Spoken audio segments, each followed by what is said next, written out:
Hello everyone. ఎలా ఉన్నారండి అందరూ? నేనైతే చాలా బాగున్నాను. ఈ నెక్ వేర్ అండి. ఇది కూడా నెక్ వేరే. ఆల్రెడీ ముందు నెక్ వేర్స్ మీరు చూసే ఉంటారు. చాలా అయితే చాలా అప్లోడ్ చేశాను నేను.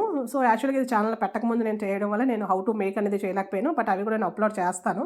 మెటీరియల్ అయితే తెప్పించుకున్నాను. బట్ అప్లోడ్ చేస్తాను. ఇదేంటంటే ఫస్ట్ కనెక్టర్ అండి.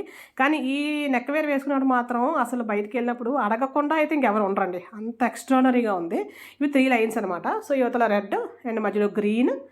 ఇది కూడా చూసారు కదా, బ్యాక్ సైడ్ చైన్ వచ్చింది. సో, చైన్ ఎవరికైనా స్కిన్ అలర్జీ ఉంది అనుకుంటే కనుక థ్రెడ్స్ దొరుకుతాయి కదా, మనకు థ్రెడ్స్ కూడా వేసుకోవచ్చు. మధ్యలో మొనాలిసా బీడ్స్, అంతా మొనాలిసా బీడ్సే అండి. మధ్యలో మాత్రం గోల్డ్‌వి. అవి కూడా మనం డైరెక్ట్‌గా దొరికేస్తాయి మనకి. అందులో మనం ప్రిపేర్ చేయవలసిందైతే ఏమి ఉండదు. ఆ కింద మువ్వలు కావాలంటే ఇంకా కావాలంటే మనం వేసుకోవచ్చు. బట్ ఇదైతే మాత్రం నాకు డైరెక్ట్‌గా దొరికినవే. ఇవన్నీ మనకు ఆన్‌లైన్‌లో దొరుకుతాయండి. లేదంటే మనకు రా మెటీరియల్స్ షాప్స్ ఉంటాయి కదా, దానిలో అయితే అన్నీ దొరుకుతాయి. సో, అలాగా గుచ్చిందనమాట. ఇది లాస్ట్‌కి లుక్ అయితే మాత్రం చాలా అంటే చాలా అందంగా వస్తదండి.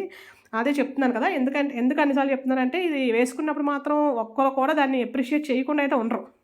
అంటే అంత అందంగా వచ్చిందనమాట అది. చాలా అంటే చాలా బాగుంది. చాలా సారీస్‌కి గాని, డ్రెసెస్ గాని పర్ఫెక్ట్ మ్యాచింగ్ అనమాట. సో, ఆల్రెడీ దీనికి ఇయర్ రింగ్స్ వేరే దానికి చేసిన దీనికి కాంబినేషన్ ఆల్రెడీ కరెక్ట్‌గా ఉన్నాయని చెప్పి దీనికి నేను వేరేగా ఇయర్ రింగ్స్ ఈ సేమ్ ఇలాంటిదే ఇంకోటి నెక్ వేర్ ఉందన్నమాట. దానికి దీనికి కలిపి ఇవే ఇయర్ రింగ్స్ అనమాట. సో, దానికి కూడా ఇవే బీడ్స్‌తో కొంచెం సింపుల్‌గా చేశాననమాట. బట్ ఇయర్ రింగ్స్ అయితే రెండిటికి సేమ్‌గా సరిపోతాయని నేను దీనికి హెవీగా అయితే చేయలేదు. ఎందుకంటే ఆల్రెడీ ఇదే హెవీగా ఉందని.